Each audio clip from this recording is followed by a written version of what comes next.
a personas nuevas a este lugar, ¿sí? Muy bien, quiero dar la bienvenida a los que se pueden estar sumando a este espacio de reflexión, así que bienvenidos, lo escuches cuando escuches este tiempo, esta reflexión, este video, te pueda servir y Dios pueda hablar a tu corazón. Muy bien, ¿qué temas estamos viendo? ¿Cuál es el tema central que nos convoca este mes? Adoración, ¿no es cierto? El mes pasado habíamos estado viendo lo que es la integridad en nuestra vida, ahora estamos viendo la adoración y reflexionaba el otro día de por qué a veces nos cuesta tanto la adoración, ¿no? Porque en la adoración tenemos que dar.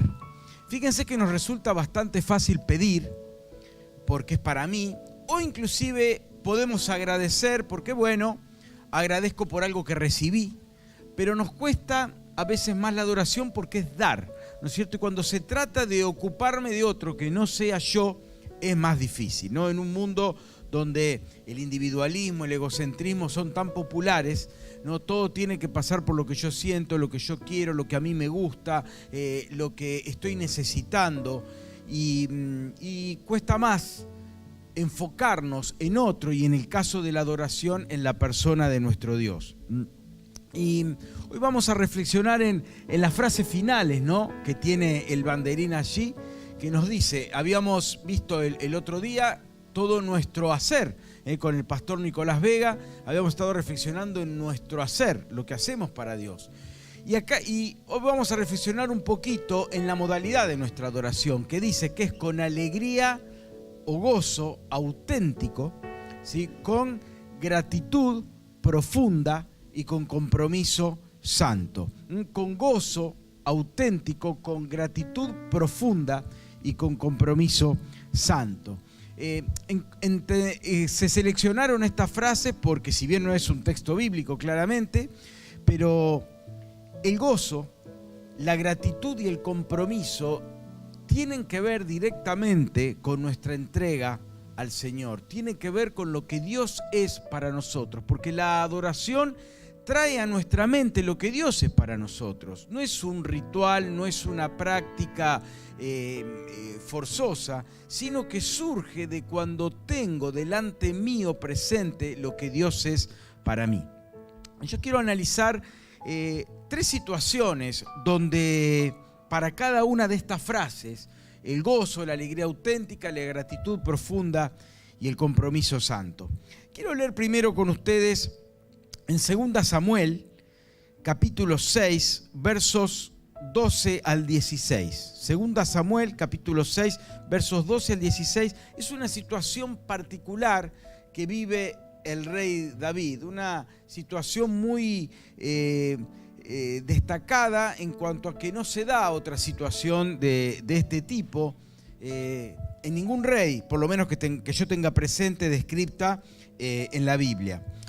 Dice, en cuanto le dije, voy a ponerlos un poquito en tema, la forma en que en aquel entonces Dios se comunicaba con su pueblo, lo que era el símbolo de la presencia de Dios para su pueblo era el arca del testimonio, el arca del pacto o el arca de la alianza, distintos nombres que tenía. Era ni más ni menos que un cajón de madera de acacia forrado de oro con querubines, con cosas que tenía alrededor. Pero no era más que eso. No era el valor, obviamente la presencia de Dios no estaba metida dentro de la madera o del oro. Era un símbolo que Dios asociaba su presencia a ese símbolo. Había sido capturada por los filisteos y pasaron como 20 años donde el pueblo de Israel perdió de tener eso que estaba tan directamente asociado a la presencia de Dios. Y se le da la posibilidad a David de recuperarla. Eran 20 años donde había estado ausente un símbolo que era tan emblemático para los judíos de la presencia de Dios.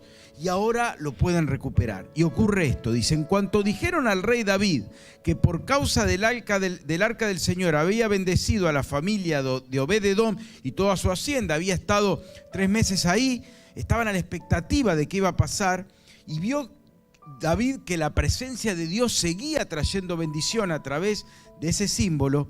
David fue a la casa de Obed-edom y en medio del gran algarabía trasladó el arca de Dios a la ciudad de David, a Jerusalén. Apenas había avanzado 6 pasos los que llevaban el arca del Señor cuando David sacrificó un toro y un ternero engordado como forma de adoración a Dios. Vestido con un efod de tela de lino, ropa que usaban los sacerdotes, se puso a bailar ante el Señor con gran entusiasmo. Subrayo esto: vestido con un efod de tela de lino, se puso a bailar ante el Señor con gran entusiasmo. Así que entre vítores y el son de trompetas, David y todo el pueblo de Israel llevaban el arca del Señor. Sucedió que al entrar el arca del Señor a la ciudad de David, la hija de Saúl, Mical, que era su esposa, se asomó a la ventana y cuando vio que el rey David estaba saltando y bailando delante del Señor, sintió por él un profundo desprecio y después le diría que había hecho el ridículo delante de todo el pueblo de Israel.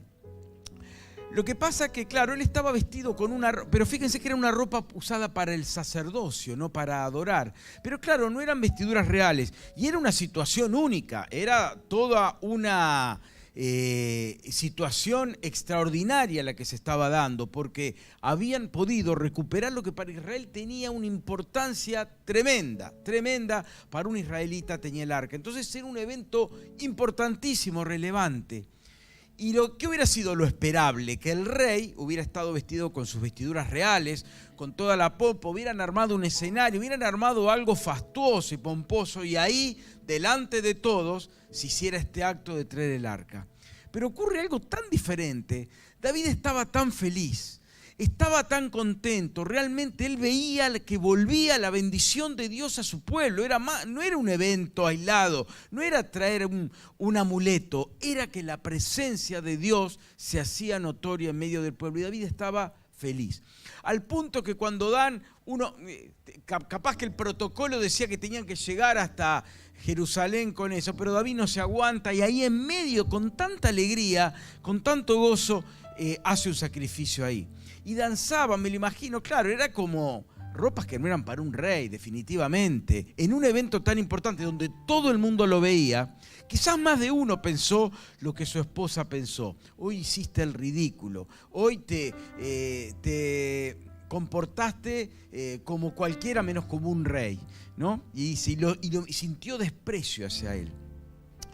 Pero yo tomo esto acá porque entiendo que para David el gozo que experimentaba por tener de nuevo la presencia de Dios era mayor que la más grande de las burlas. Si el gozo que David tenía por la presencia de Dios era mayor que el efecto de las burlas. Entonces él no se fijó en la apariencia, no le importó lo que la gente pudiera pensar. Era tal su alegría y no la pudo contener, era tal su gozo que no pudo dejar de mostrarlo. Por eso demuestra que era auténtico. Si esto hubiera seguido todo un protocolo armado, planificado durante días o semanas, probablemente hubiera sido una cosa bastante artificial. Pero David no se aguanta, rompe todos los protocolos, hace lo que nadie hubiera pensado que iba a hacer y adora a Dios de esa manera. Y el tema fue que, a diferencia de lo que a su esposa Mical y tal vez a varios otros pudieron haber pensado, eso a Dios le agradó. No porque le gustaba la forma en que David bailara o la ropa que tenía puesta, porque vio que lo de él era auténtico. Dice que él busca adoradores en verdad, que sea verdad, que no sea una cosa practicada, copiada, armada, tipo obra teatral, una farsa, sino que sea auténtico. Y lo que vio Dios en ese corazón fue auténtico. Mal vestido, mal bailado, todo lo que quieras, pero un gozo auténtico por la presencia de Dios. Y yo quiero destacar esto, que eso es lo que Dios busca. Y quiero que nos hagamos una pregunta, ¿no? Cuando hay algo que debería alegrarnos, ¿nos gozamos? Cuando vemos la presencia de Dios obrando en alguien, ¿te gozás? Cuando ves que Dios mueve su mano de poder para algo, ¿te gozás? ¿Lo demostrás? ¿O qué van a pensar? ¿Qué van a pensar si hoy que estoy en este restaurante me pongo a orar delante de la gente? ¿Qué va a pensar la gente si bendigo a alguien o oro por alguien en un lugar público. Qué sé yo, en el colectivo veo a alguien que está mal, me cuenta lo que le pasa y oro por él. ¿Qué van a pensar los de alrededor? Mejor no lo hago. David no pensó así. Tal vez hará el ridículo, tal vez va gente que no le va a gustar, pero lo que David hacía no era para su esposa. Esa danza, lo que él hacía no era para su esposa, no era para los que estaban presentes, era para Dios. Y si a Dios eso le había agradado, para David ya era suficiente, mucho más que suficiente, y su corazón estaba feliz.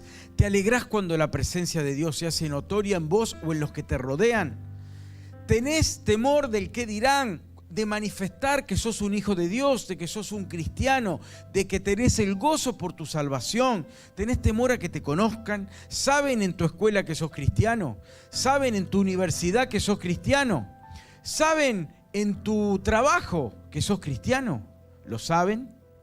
Porque si no lo saben, hay un problema. Porque cuando uno está feliz, si te voy a dar un ejemplo, no sé, te dieron un aumento en el trabajo o te ganaste un dinero que no esperabas o de golpe te fuiste a hacer estudios y tu enfermedad se fue y estás feliz, lo demostrás. Vas, le contás a todo el mundo, che, ¿qué te pasa que estás tan bien? Y por esto y por esto. Bueno, cuando estás feliz porque Dios obró en tu vida o en la de alguien, ¿lo demostrás de la misma manera? Porque a veces está esa idea que eso hay que esconderlo, lo demás hay que mostrarlo, pero eso hay que esconderlo. A David no le importó y lo mostró. Era un gozo auténtico, se muestra, no se puede ocultar. El gozo que él tenía por la presencia de Dios era mayor que cualquier burla o mal pensamiento que pudiera haber en su alrededor. Y así espera que expresemos el gozo del Señor, que es nuestra fuerza. Avanzamos un poquito más a la lectura siguiente. Vamos a ir a Juan capítulo 12, verso 3. Bastante conocido este versículo para quien lee la Biblia. Dice en el capítulo 12, verso 3 del Evangelio de Juan. María no era su madre, la madre de Jesús, era la hermana de Lázaro. Esto ocurre probablemente en Betania, una aldea muy cercana a Jerusalén. Y él tenía gente muy querida ahí. Era Lázaro, su hermana María, su hermana Marta. Probablemente esto ocurre en ese lugar, en este contexto. Y dice que María tomó entonces como medio litro de nardo puro, que era un perfume muy caro, y lo derramó sobre los pies de Jesús, secándolo luego con sus cabellos. Y la casa se llenó de la fragancia del perfume. Judas Iscariote, que era uno de los discípulos y que más tarde lo traicionaría, objetó: ¿por qué no se vendió este perfume? Pudo haberse vendido por el salario de más de un año de trabajo y dárselo a los pobres. Acá se da una situación particular, ¿no? Porque está Jesús ahí y de golpe esta mujer se rinde ante él, invierte lo que para Judas era un desperdicio, un perfume muy costoso. Claro, y uno podría decir, y probablemente es lo que Judas más o menos pensó: si quiere hacer un acto de adoración, ¿es necesario hacerlo con un perfume tan caro? O sea, no lo podía hacer con un perfume más económico, alguno de esos de litro, vieron que se consigue en el súper, que rinde con perfume que usaban nuestras abuelas, ¿no? De esos que duraba poquito, se lo ponía y al rato o te empalagaba, pero era el económico. No podía usar eso. Era necesario usar, qué sé yo, un Carolina Herrera, una de Armani. Era necesario gastar tanta plata. Era algo que definitivamente cualquier perfume barato podría haber funcionado. Este es el razonamiento que el observador, que no entendía lo que María estaba haciendo, que lo veía nada más como una práctica ocasional y externa, nada más para ser vista, así tal vez lo estaba interpretando los que estaban mirando, pero resulta que María, había algo en ella, en su corazón, una profunda gratitud al Dios que le había dado todo, ¿no? Y era particularmente Jesús alguien que era muy amado en esa casa. Y para ellos Jesús había marcado sus vidas. Y Y dice que ella no mide el costo de lo que está invirtiendo, que está vaciando un perfume. Acá dice cuánto podía salir, dice, puede haberse vendido por el salario de más de un año de trabajo. O sea, una persona trabajando más de un año, lo que cobraba apenas si le alcanzaba para comprar ese perfume, ¿no? Y claro, miradas más prácticas dicen, un desperdicio. Pero para quien tiene una gratitud tan profunda por lo que Dios ha hecho, eso no le importa. La gratitud que tenía María por su Señor era más grande que el costo del perfume. Y el costo del perfume era grande, pero la gratitud de María era mayor. Les pongo un ejemplo. Vamos a suponer que tenés un cumpleaños. Un cumpleaños de estos que te invitan colateralmente porque lo conociste no sé dónde. No es una persona que te importe. Pero son de estas cuestiones formales que cómo no voy a ir. Ahora que me invitó, justo que pensaba hacer otra cosa, pero no me queda otra que ir, tengo que ir. Entonces le tengo que comprar un regalo, porque es un cumpleaños, tengo que ir. Empezás a mirar precios, todo te parecen caros. Y a ver, le compro esta, nada, ¿qué voy a gastar esta plata? Y a lo mejor apuntás a lo más económico que encontraste, porque esa persona no amerita semejante inversión. Ahora vamos a suponer que vas otro día, te invita al cumpleaños, pero ahora te invita a la persona que amás, tu novia, tu esposa, ese amigo del alma que lo dio todo por vos, esa persona que invirtió tanto en tu vida, y vas al mismo negocio. Vamos a suponer que no había inflación y sigue el mismo precio que la última vez que viniste, ese objeto que te pareció tan caro. Pero ahora lo mirás y decís, che, le voy a llevar esto, aunque si hay algo mejor que este, tan carísimo, pero no me importa. No puedo darle menos que esto. Cuando me pongo a pensar lo que hizo por mí, es más, por ahí le llevé 2 en lugar de 1. Pero estaba carísimo para el de la vez anterior. Sí, pero para él no, pero está al mismo precio. No aumentó, está igual. ¿Por qué para uno te parece barato y para el otro te parece caro? Porque el secreto está en lo que esa persona significa para vos. El costo ahí es relativo, dependiendo de quién va a ser el destinatario de eso. Bueno, tal vez si el que estaba sentado ahí hubiera sido un cualquiera, María hubiera dicho, jamás voy a invertir el costo de este perfume desperdiciándolo así. Pero como el que estaba sentado ahí era Jesús, Jesús para ella valía cualquier cosa, todo era poco y lo más caro que encontró, con eso le dio la adoración a Dios, porque era una gratitud profunda y cuando la gratitud es grande, todo costo te parece chico. Entonces la pregunta es, ¿qué lugar tiene el Señor en tu vida? ¿Cuánto es lo que estás dispuesto a invertir por Él? María estaba dispuesto, por lo visto, a invertir lo que fuera. Todo le parecía poco, porque mucho había recibido. Jesús mismo, el que mucho ha recibido, mucho ama. El que poco ha recibido, poco ama. Si lo que considerás que Jesús hizo por vos es así de chiquitito, así de chiquitita va a ser tu adoración. Ahora, si considerás que lo que Jesús hizo por vos fue algo muy grande, así de grande va a ser tu adoración. Y por eso a veces nos encontramos personas que a la hora de servir a Dios entran un montón de cosas en el listado. Y depende de si puedo, de si tengo ganas, de si me siento bien, de si no tengo otra cosa que hacer, de si no tengo ningún compromiso, de si pinta, si lo siento, si hay ganas. Está un montón de si no llueve, pero que no haya tampoco demasiado sol, que no haga un calor extremo, pero tampoco demasiado frío. Es un montón de condicionantes. ¿Por qué? Porque lo que Jesús hizo por mí es así de chiquitito y eso es lo que yo pienso invertir en Él. Pero cuando te sentís y valorás lo que realmente Jesús hizo en la cruz, el amor, la entrega, el costo que sufrió por vos, cambia la mirada. Yo digo, Él hizo tanto por mí, todo lo que pueda hacer yo por Él es poco. No puedo cubrir esa deuda. Entonces te piden, y sí, este sacrificio lo voy a hacer. ¿Cómo no lo voy a hacer? Saben, hoy hablábamos de David. David mismo, él era el rey, cuando ya él era rey, estaba muy bien posicionado. Dios le dice, por algo que él tenía que remediar en el pueblo de Israel, Dios le dice que tenía que ofrecerle un sacrificio en un campo que estaba allí, que no era de él.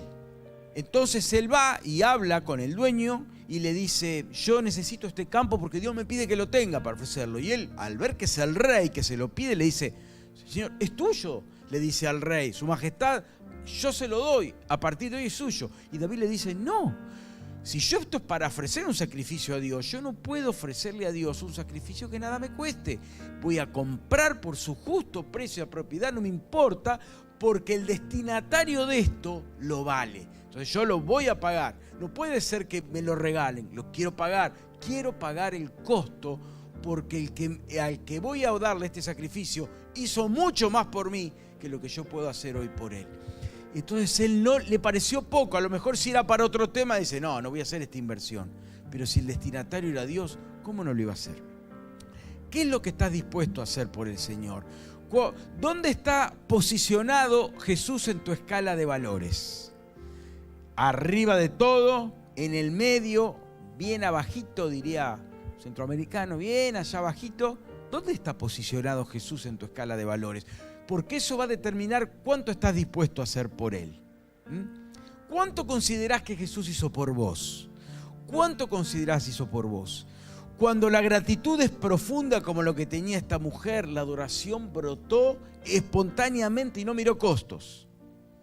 Pero cuando no está ese agradecimiento, o cuando considero que en realidad lo que tengo en parte es mérito mío, es poco lo que siento por el Señor, es poco lo que estoy dispuesto a dar por Él, y no estoy dispuesto a hacer una inversión en Él. ¿Dónde está posicionado Jesús en tu vida? Esto es muy importante que te lo preguntes, porque si consideras que lo que hizo por vos es pequeño, siempre vas a hacer algo pequeño por Él.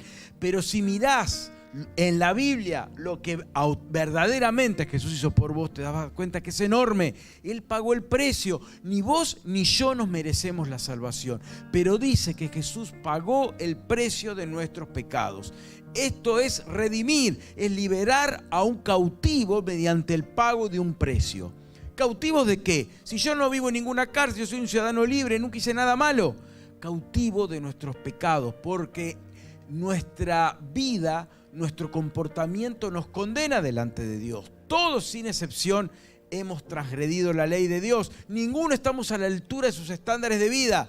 Todos nos quedamos afuera, todos, sin excepción. Romanos es muy claro, dice, por cuanto todos pecamos, todos quedamos fuera de la gloria de Dios. No queda nadie que pueda ser agradable ante Él. Entonces todos recibimos el más caro de los regalos, que es la salvación, pero no pagamos nada por ello. Por eso es un don, es un regalo que Dios nos da en Cristo, solamente poniendo nuestra fe en Jesús como Salvador.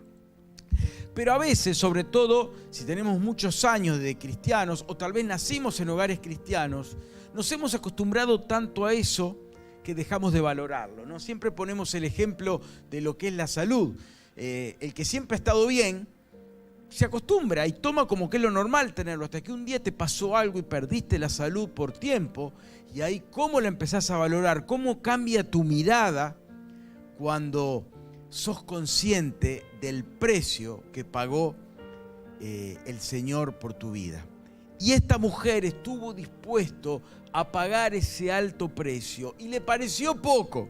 Estoy seguro que después no entró a pensar y decir, tenía razón Judas, la verdad que podría haber usado ese perfumito barato que tengo ahí. No, en ningún momento pensó eso.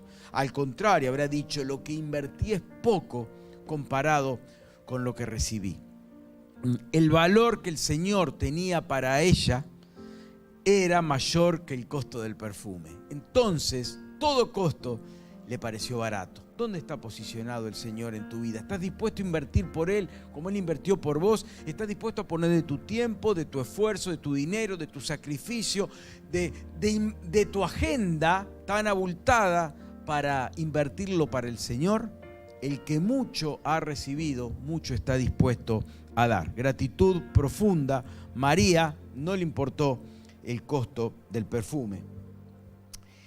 Y avanzamos un poquito más con la lectura. Hemos considerado a David en ese momento con el arca, donde el gozo era tan grande que no le importó lo que la gente pensó. Es más, ni se debe haber dado cuenta de las caras. Él estaba enfocado en su Dios. El gozo era tan grande que todo quedaba escondido frente a la persona de Dios. La gratitud de María, ¿no? Que no sacó cálculos, no hizo, debe y a ver qué me conviene, no le importó nada, dijo yo lo voy a dar y después veré qué hago. Mi Dios, mi Señor merece eso y más. Y finalmente leemos en Hechos capítulo 16, también para los lectores de la Biblia, sumamente conocido este versículo. En Hechos 16, verso 23, por predicar el Evangelio, Pablo con Silas, su compañero de ministerio de evangelismo, de misiones, están en la cárcel de Filipos, encerrados ahí, y por predicar el Evangelio. Y están ahí en prisión y dice que los meten. Vamos a leerlo en Hechos 16, 23. Después de darle muchos golpes, o sea, le daban latigazos, después de golpearlo, a ambos los echaron en la cárcel y ordenaron al carcelero, el guardacárcel, que los custodiara con la mayor seguridad. Al recibir tal orden, este los metió en el calabozo interior y les sujetó los pies en el cepo. En un contexto particularmente hostil a cualquier cristiano. Dice en el verso 25, a eso de la medianoche, Pablo y Silas se pusieron a orar y cantar himnos, y los otros presos los escuchaban. No, y uno lee esto y trata de reproducir la historia, trata de reproducir las condiciones, los golpes, las heridas sangrantes, el cepo, el estar inmóvil, el estar en un lugar desagradable, oscuro, abandonados, en soledad, y sobre todo por haber hecho lo bueno, porque si estaban ahí por haber robado, por haber matado, por haber infligido la ley, y bueno, hacete cargo. Vos tomaste decisiones equivocadas, hacete cargo de las consecuencias. Pero estaba ahí por haber obedecido a Dios, por haber hecho el bien, por haber bendecido a la nación de Filipos, a la ciudad de Filipos. Entonces estaba ahí para eso.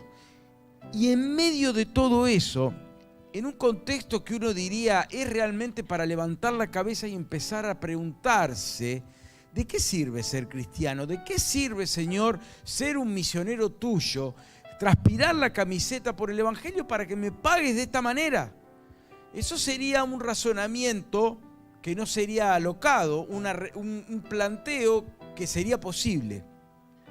Sin embargo, ¿cómo responden? No responde con quejas, no responde con enojo, no responde con resentimiento, no se ve ningún cuestionamiento al obrar de Dios o a la ausencia del obrar de Dios que esperarían que hubiera evitado que los tomaran prisioneros, sino que dice que se ponen a orar y cantar himnos. Claro, uno sabiendo el final de la historia, dice yo también si estuviera ahí lo haría.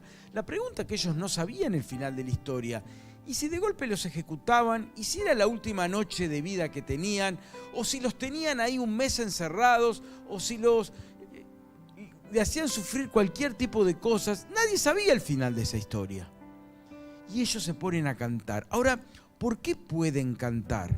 Yo creo que es porque estaban tan comprometidos con su Señor, tan agradecidos como cantábamos hoy, y a la vez tan comprometidos en la misión, en que ese era un llamado de Dios para ellos, y sabían que iba a tener costos.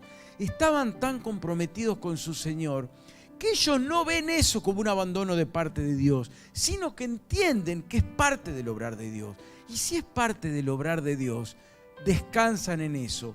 No sabían si pasaban de esa noche, no sabían si iban a estar unos días y después ejecución o si quedarían libres. Era un destino totalmente incierto. El texto no nos da a entender que Pablo y Silas supieran lo que iba a acontecer, que Dios obra sobrenaturalmente liberándolos. No lo sabían.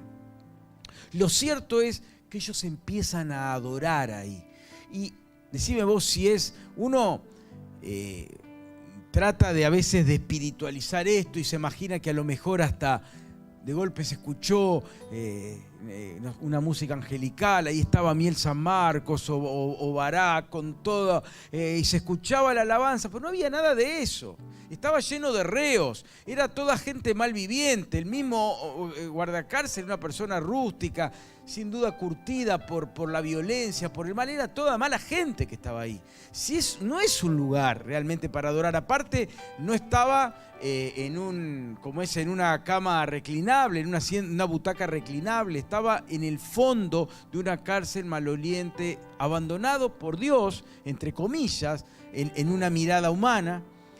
Y sangrando. No nos olvidemos de los latigazos, las espaldas sangrantes, no nos olvidemos del cepo, inmóvil, no podían ni moverse. Imagínate vos el dolor en la espalda, el sufrimiento, el hambre, todo lo que una persona puede tener. ¿Por qué esta gente adoraba? Porque estaba tan convencido de que ese era parte del propósito de Dios. Estaban tan comprometidos con su Señor que entendieron que formaba parte del programa de Dios, del proyecto de Dios para sus vidas. Y así lo tomaron, como que venía de Dios. El compromiso era tan grande que cualquier cosa que viniera no los podía mover de la roca donde estaban afirmados.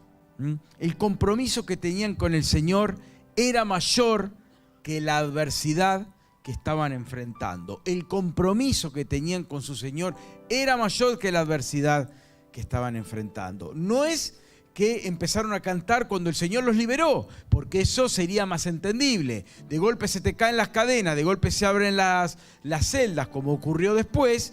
Entonces uno, ante esa alegría, empieza a alabar y a cantar. Pero ellos cantaron antes de que ocurriera, sin tener la más remota idea de que eso iba a pasar.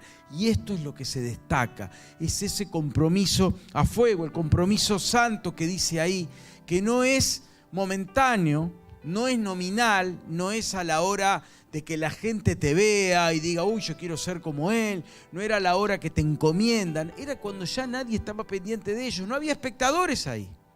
O sea, no tenía sentido caretear. El que cantaba ahí era porque era auténtico.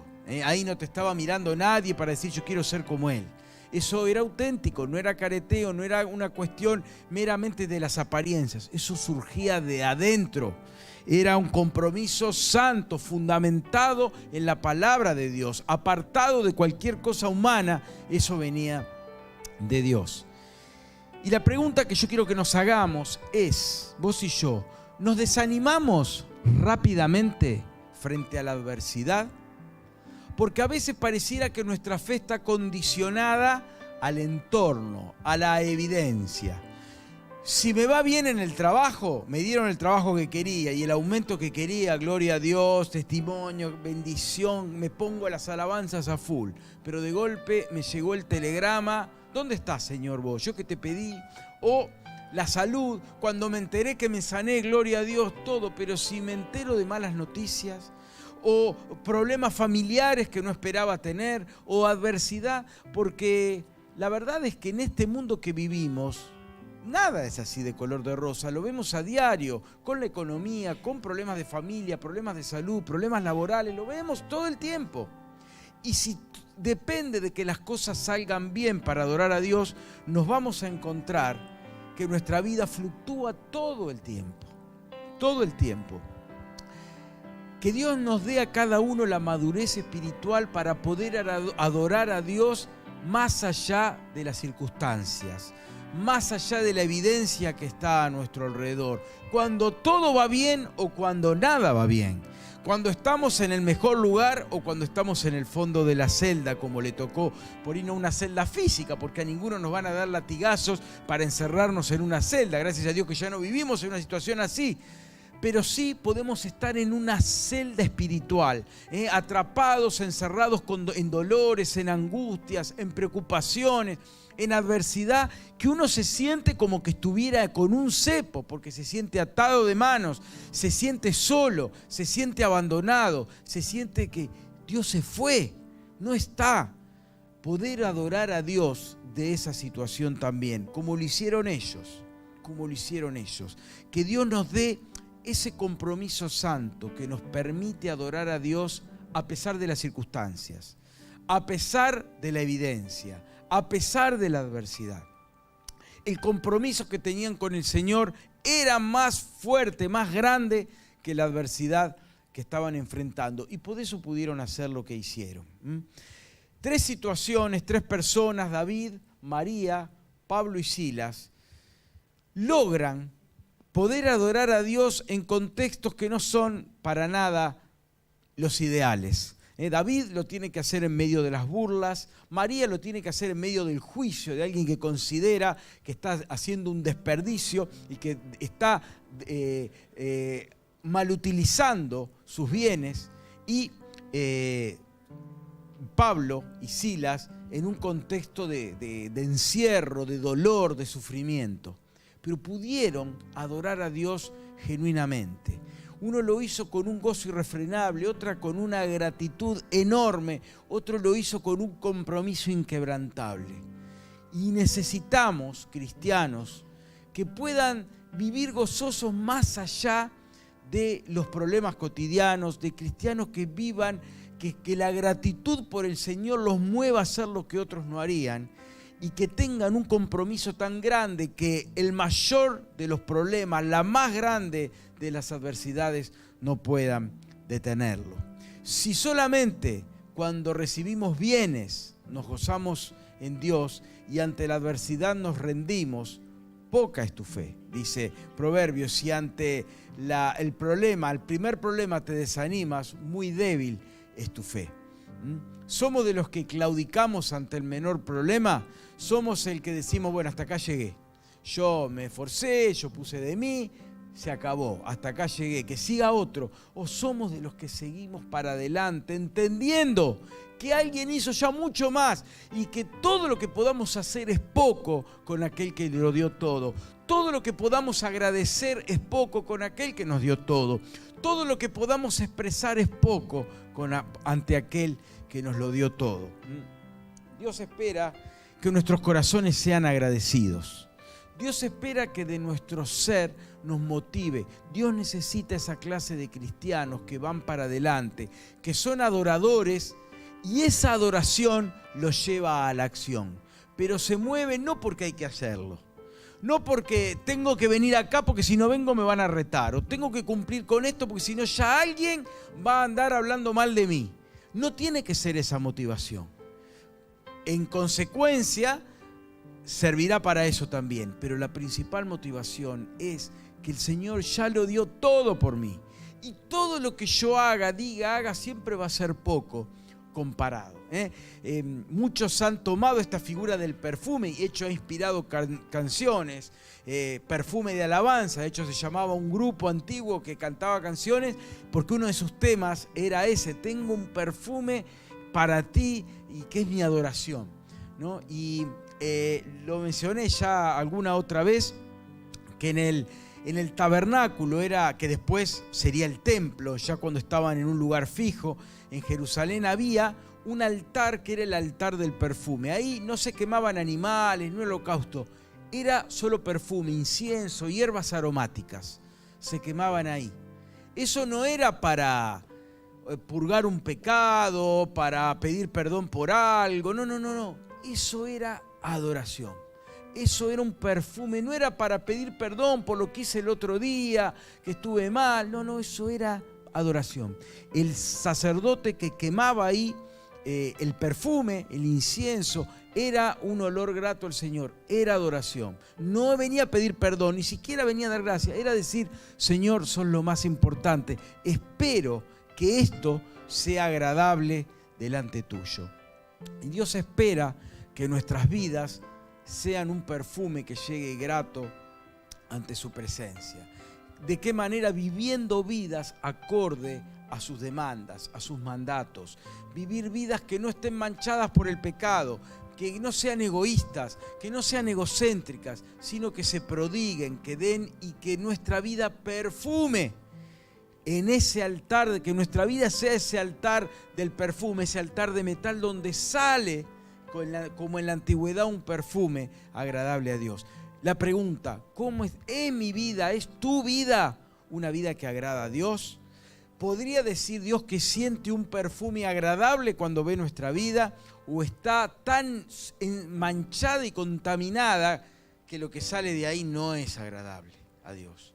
¿Cómo está tu vida? ¿Cómo está la mía? Por supuesto que siempre estamos en imperfección y en pecado, claramente, pero dentro de las limitaciones humanas podemos vivir vidas que sean un perfume agradable a Dios, que Él diga: en este hijo mío yo me siento honrado, yo me siento gratificado.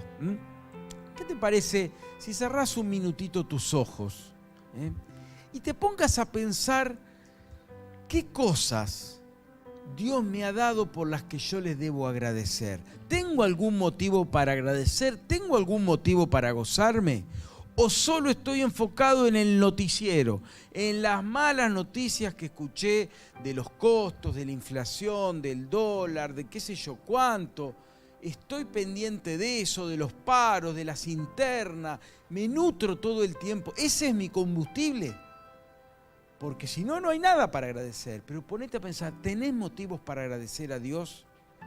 Si los tenés, ¿por qué no darle ahora tu gratitud al Señor? Decirle: Señor, yo te agradezco por esto. Yo te agradezco por esto que hiciste por mí. Te agradezco porque tengo esperanza de vida eterna. Te agradezco porque me puedo levantar. Te agradezco porque tengo vida, porque tengo un hogar, porque tengo familia, porque tengo hijos. Porque no tengo familia física, pero tengo familia espiritual. Tengo gente a la que le importo. Tantos no tienen eso. Ay, si te pones a hacer la lista, hacete una pequeña listita mental de motivos para agradecer a Dios. Deja por un rato las cosas que considerás que te faltan y ponete a pensar en la otra mitad del vaso, en todo lo que el Señor ya te dio. ¿Hay motivos para agradecer? Si los hay, ¿por qué no agradecerle ahora? Decirle: Señor, yo te agradezco por... y empezar a nombrar por esto, por aquello. Tal vez cuando escuches esta reflexión desde tu casa, te puedas preguntar lo mismo. No importa si pasó mucho tiempo desde que lo hablamos. Dios sigue bendiciendo tu vida. ¿Qué motivos tenés para agradecerle a Dios?